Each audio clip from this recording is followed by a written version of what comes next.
Hi,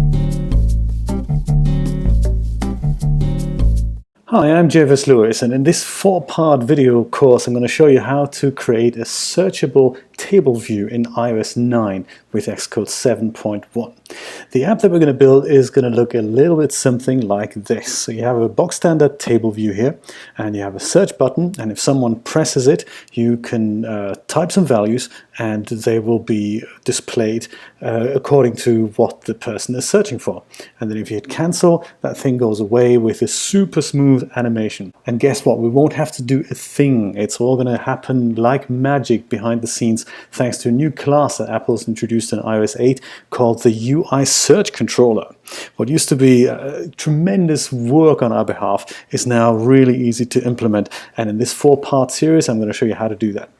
So we have 4 parts to success. The first part, which is this part, we're going to build a standard UI table view and populate it with dummy data.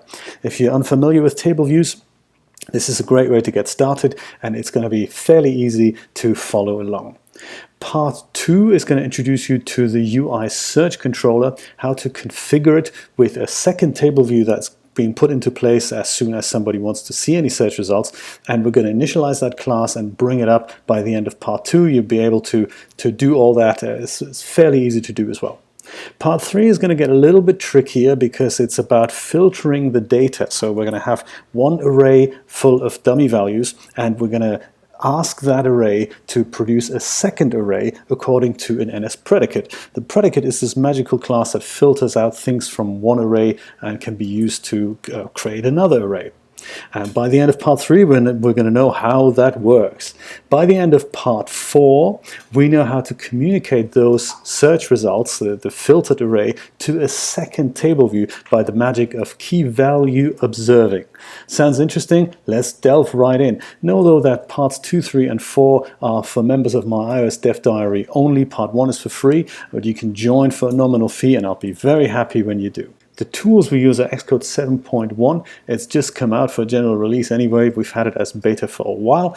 We're also going to do this in iOS 9.1, and we're going to do all this in Objective-C. Yes, trusty old Objective-C, which is still in development. Can you believe it? Very good. So no Swift here, I'm afraid. And since we don't need a real device, we're just going to stick to the iPhone simulator.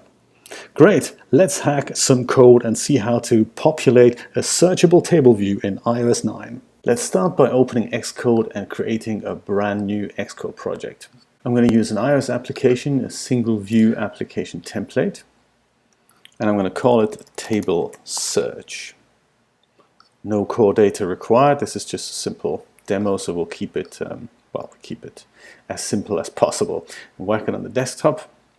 And since this is only a starting point for an application, I'm going to select both my view controller header and implementation files, and I'm going to delete them because we're going to have new files here. Let's head over to the storyboard, and we'll see that single view controller here. We'll delete that one as well. So we're going to start with a clean slate. For our application, we need 2 table view controllers. So let's search in that box here. If this isn't open, that's that little circly thing here that you can click, and then this thing will pop open. And there's a table view controller object here. There's a couple actually, table view controller and table view. Those are not the same thing. The table view controller is a view controller in which we have a table view, whereas the table view is a separate object that you would drag into an empty view controller. So we don't want that. So we want this the table view controller, drag it out and pop it here. And this will be a main table view. Let's add a navigation bar at the top here. The easiest way to do that is to embed this object into a navigation controller. With it selected, head over to Editor and select Embed in Navigation Controller. And then Xcode will add this into a navigation controller. And now we have that bar up here, and it's going to become clear in a minute why we're going to do that. Let's call that main table view, just so that we know what that is. We can change that name later. And on the top right here, we want one of those little search buttons. that we can add an action to that so that we can react to it when somebody wants to search that table view. That will, that will notify us. So let's look for a bar button item. There we go, bar button item. Drag that into here, and it just says item. That's not very inviting, is it? Let's get over to the identity inspector here, and on the style we'll leave as it is, but system item instead of custom, we will pick search, and that's that little search icon here. Great, let us have a look at the table view cell. That's this object here. To get to it, you've got to click it about 3 times. So if you're on the view controller, you click it once and twice until the content view is selected. Right now it's an empty content view, so in the cell, the table view controller has a table view, the table view has a cell, and the cell has a content view. Right now there's nothing in it that we could populate with a label or whatnot. So we'd either have to drag in a label and then create a custom label class, but there's an easier way to do that on a quick demo like this when we're dealing with text-based information. You can select that table view cell here, and then head over to the attributes inspector again and select under style instead of custom, select basic. And that will give us a label. And now you can see that in the content view there's a label that's currently called title. So the good thing of doing it this way is that we can, when we populate each cell, we don't have to do anything else. This will just be a cell title label text property, so we can update that. The only thing I want to change is I want to make that a bit bolder here, perhaps semi-bold. Let's make it medium actually. Yeah, let's make it medium. Nice. And then instead of 16, we're going to make that a little bit readable for our tired eyes. Make it 25. While we're here in the content view, I just don't want to forget that. Select that cell, and still here in the attributes inspector, you find something called the Reuse Identifier down here. And that has to be set to something, because otherwise the Tableview class doesn't quite know how to address that cell. So we're just going to have to call that something, and to keep it simple, we're just going to call that cell. Now that's our main table view done. While I'm here in the storyboard, I also want to add another table view controller. Let's look for that guy again, table view controller, and drag a second one in. This one we have to configure similarly to the previous one. We're not going to use the navigation controller to wrap it in, but we have to select that table view cell and set that to basic as well. In it, I'm going to select that label again, make that semi-bold too, and also set that to 25. And this is going to be the table view that's going to be displayed with our search results. So this guy is going to come up when our app launches with all kinds of cells pre-populated here. And this guy is going to be loaded when search results are to be displayed. And we're going to go back and forth into the storyboard going forward. I'll leave this open for now. I'm just going to go for File, New Tab. And then I'll add a second tab here, which can be the storyboard. And on the left-hand side, I can deal with my classes in a moment. Speaking of which, we need 2 new classes. Let's press Command-N to create a new file. And we need a Cocoa Touch class. In fact, we need 2 of them. And the one is going to be called the main table view controller. It needs to be a subclass of the UITableView controller. And we'll put that in here, and we'll do the same thing one more time, which is another UITableView controller. We're going to call that perhaps search results. Perhaps we'll leave the word table out here. So it's our search results view controller, just so that we know and have a place to write some code. That's kind of nice about Xcode. It keeps things compartmentalized in, smaller files and makes it more manageable for our tired little brains. Right, one more time we're going to go back into the storyboard. Well, I say one more time, we're going to go in there many more times. Select your main table view, not the navigation controller, the table view. And on the identity inspector, under class, add that class we've just made. So that's main table view controller. And on our search results view controller, we do the same thing. Select it and call it search results view controller. Xcode should code complete this automatically. Now that's just one other thing that we need to do with this guy. He is not connected to anything. So in order for our code to actually address this thing and bring it up, we need a storyboard ID. So we can load it in code, and we're going to call this thing search results. There we go. So once the class that we've just made, and that ties this object to this code class here, search results view controller, and the other thing is well, just a string identifier for this object in the storyboard so that we can load this from code, and that's in the storyboard ID. Now let's look at some code. Over here in our first tab, I'm going to select my main Tableview controller's implementation file. And there's a lot of unnecessary code in here that we can delete. So Apple provides that to make development a little bit easier. So the first thing is in view.did.load. We're going to clear that out. We don't need anything in view.did.load right now. There's a couple of warnings. We'll deal with that in a moment. Then comes a method that we actually need. This is the cell for row at index path method. So we're going to leave that in here. And then from then onwards, this deals with how to edit the table view, and that can all go away. So we don't need that. All we need is this method here. And before I forget, I will uncomment that, because that is code that we actually do need. There, but we'll deal with that in a moment. First, we need a property, and we're going to do that right here between add_interface and add_end. We need one property to hold all our data that we want to display. Since this is a dummy application, I'm just going to have an NSArray, so an NSMutable array actually. So it's a strong non-atomic property, NSMutable array, and we're going to call it data. How's that? Nice and simple.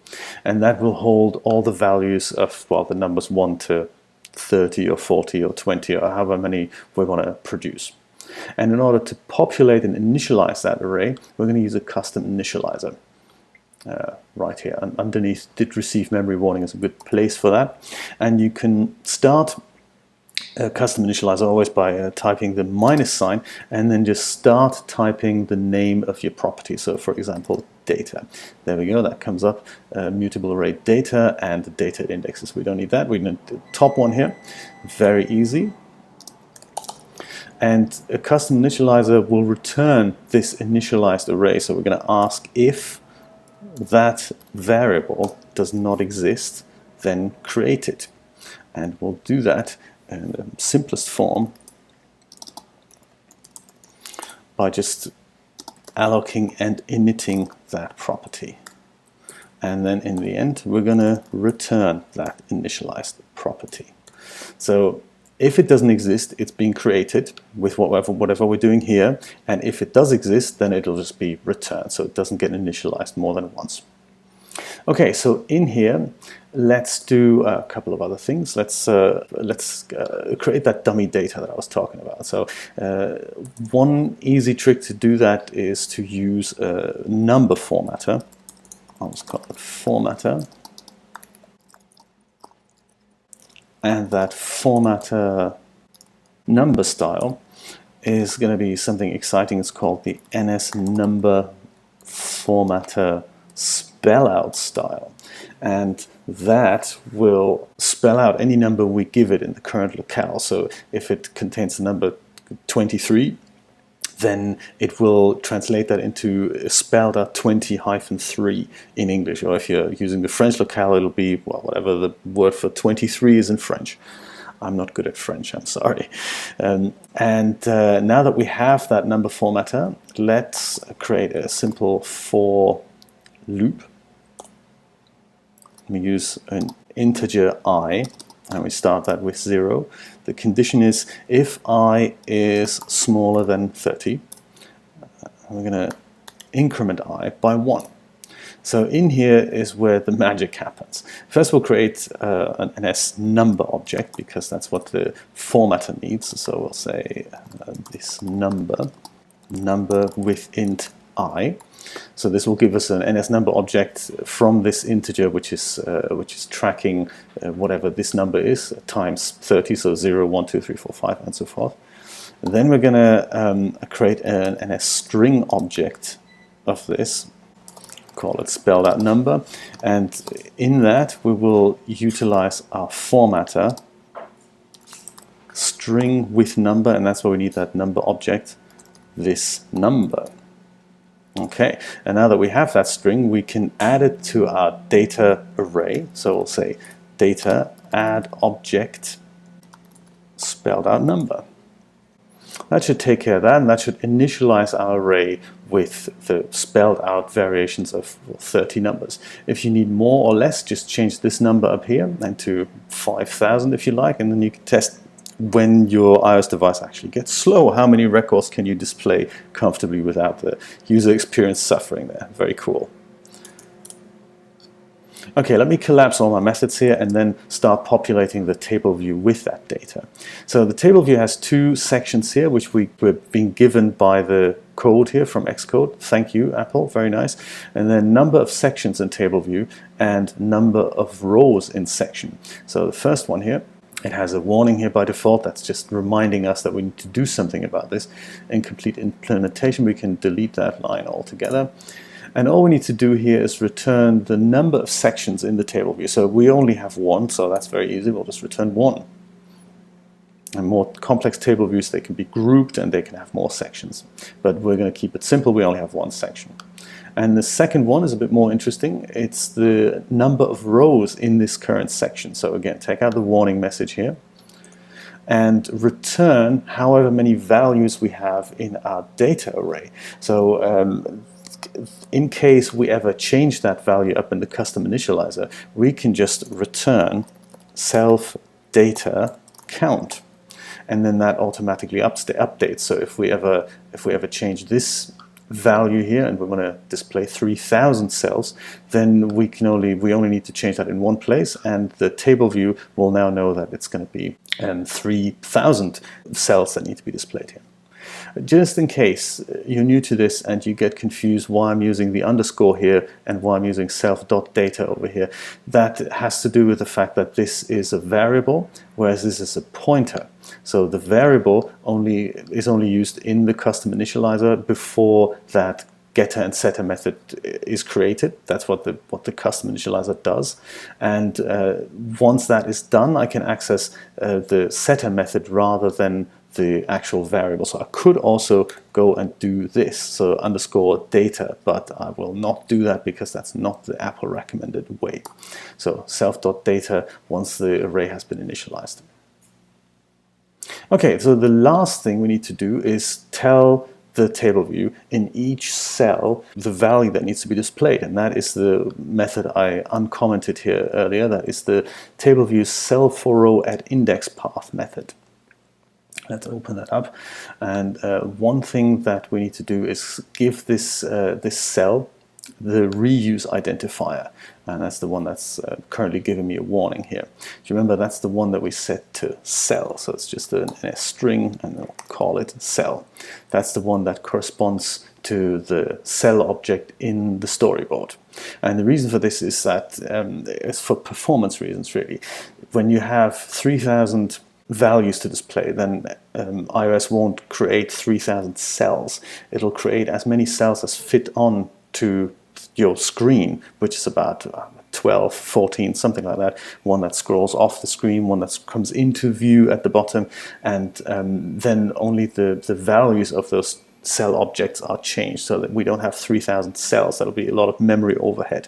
And iOS keeps track of that by using the reusable cell identifier. So it dequeues a cell as soon as it scrolls off the screen, and then it instantiates, it can reuse that object basically, and that's just, we just need to give it that same identifier that we've given it in the storyboard.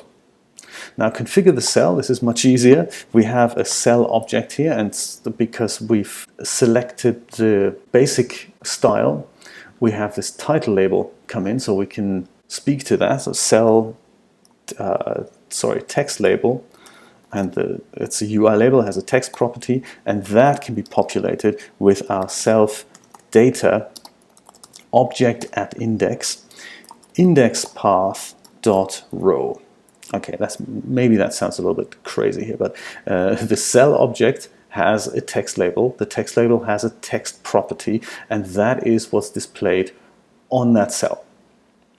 Okay, so far so good. We're going to put a value in that, And we're going to use our data array, self.data, and we're going to say display whatever is at the current index, and the index can be passed in from a property of the table view, which is indexPath.row. So each row will be counted. 0 is the first row, then 1 is the second, 2 is the third, and so forth.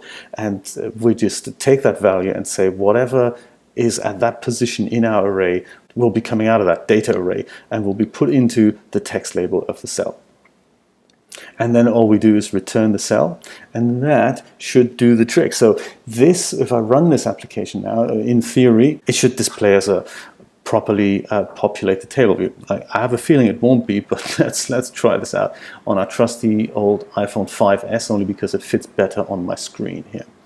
Let's do this real quick. Did I say it fits on the screen? Totally doesn't fit on the screen. I wonder why. Well, perhaps at 75%. There. That'll do the trick. We see a black screen. Isn't that surprising? Thanks, Xcode. What's happened here? Well, we get a crazy error message here that tells us that we don't have a view controller right now. Perhaps the designated entry point is not set. That is correct. That's exactly what's missing. Let's head back into the storyboard. If you have any experience with Xcode 6, it was quite nice and forgiving that if you delete the initial view controller and put any other object in, it will automatically designate an entry point. So right now, none of our view controller objects in the storyboard have this little arrow that points out of nothing to the first view controller. And we need to set that manually.